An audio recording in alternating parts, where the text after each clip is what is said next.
tago, hinagilap ang lahat. Gusto ko na ito planado, kahit na ito naman talaga hindi na mababago. Ito sabik pa rin naman dalagan ng pasado o pasado sa lahat, na ito ay batikan, hindi na mabalikan. Isa rin sa mga literary naman talaga mahagkan. Ito na aking mabalikan, yung dati alaala tema na akin na dumaan sa akin na yung resulta sa akin na naimulat, o marami pa rin sulat sa akin na naimulat. Hindi ko na maiguwit sa aking alamat, kahit ano pangyayari gumawa ng pamagat ay mabigat. Sa mga ganito aking mga hangarin, hindi ganong madali. Akin naman ay bibilangin, papalarin ko pa ba sa akin na sitwasyon. Nakikita ko naman magagara na reaksyon. Ano ba misyon sa mga ganito? Sunod ng lakaran, hindi na yan madali. Akin naman natatakan, hindi na pwede sa akin ganito ng talaban. Hindi sa akin mangyayari pag ito ang palaban nakalaan. Basta na ikaw lang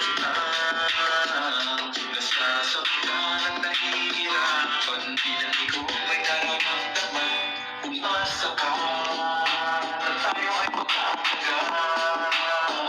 Walang pinagiging lamang at laging tandaan, pagkakamahan ay masaya.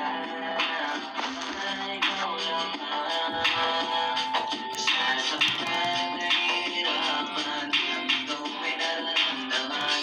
Umasa ka na tayo ay magkakagaan. Konting tiis lamang at laging tandaan, pagmamahal ka sa akin. Madali, ito aking na paraan. Interesado sa akin, hindi ko na mabalikan. Ngunit naman dalagi sa akin naman naramdaman. Masakit di ko pa rin, hindi ko kinalaman. Alam ko na, malabo na. Ito naman ang makina sa puso.